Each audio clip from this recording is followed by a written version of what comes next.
Қағбаның қирауы, қияметтің үлкен белгісі.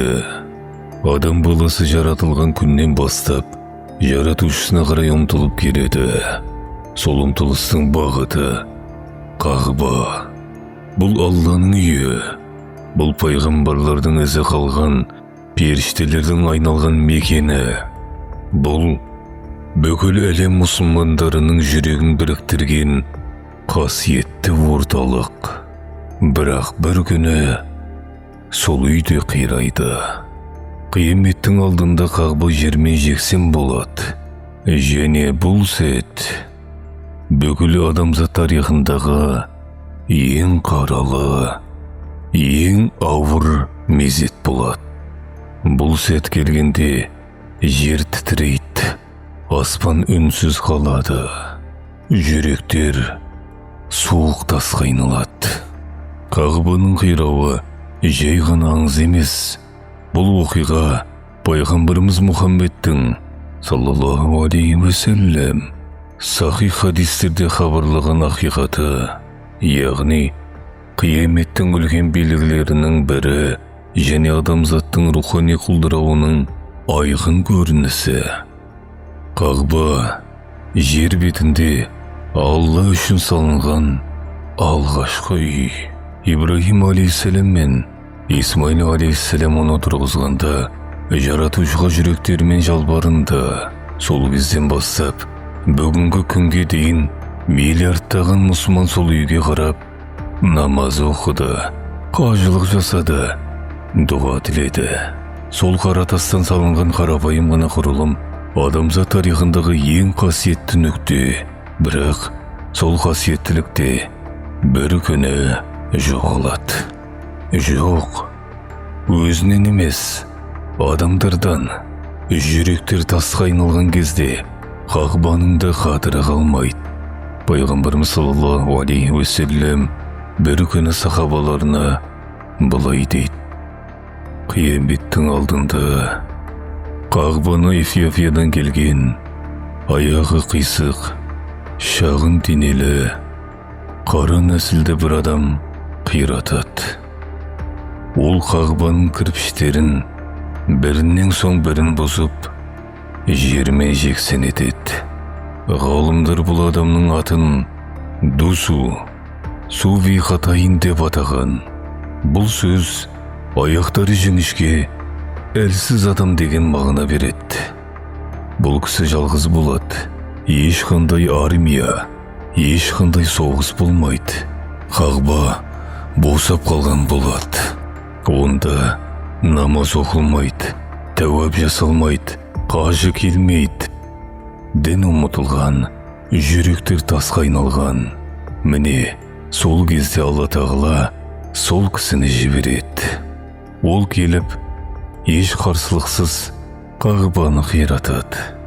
Кейбір риуаяттарда ол адам Қағбаның ішіндегі алтын, әшекейлер мен қымбат тастарды да тонайды делінеді.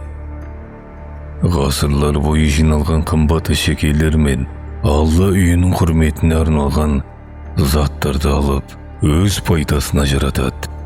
Бұл әрекет оның имансыз, азғын пенде екенін көрсетеді. Ол үшін Қағба қасиетті емес, ол үшін тек дүние қызығы маңызды болады. Қағбаның қирауының қай уақытта болатыны жайлы ғалымдар былай дейді: бұл оқиға қияметтің ең соңғы, ең ауыр белгілерінің бірі. Ол Дәджәлдің шығуы, Иса пайғамбардың алейхиссалам көктен түсуі, Яжуж-Мәжуждің таралуы және күннің батыстан шығуы секілді ірі белгілерден кейін жүзеге асады. Көпшілік ғалымдардың пікірінше, күн батыстан шыққаннан кейін тәубе есігі жабылады. Сол кезде жүректер қатады, иман жоғалады, намаз тоқтайды, Қағба қараусыз қалады.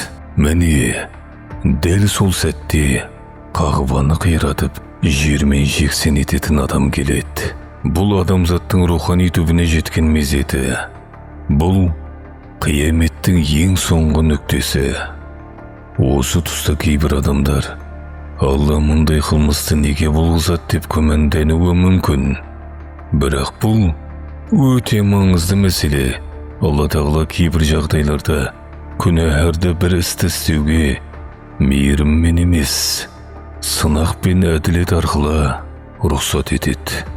Қағбаны қиратып, тонап жатқан адам Алланың досы емес. Ол Алланың үкімін орындаушы, жазаны іске асырушы құрал.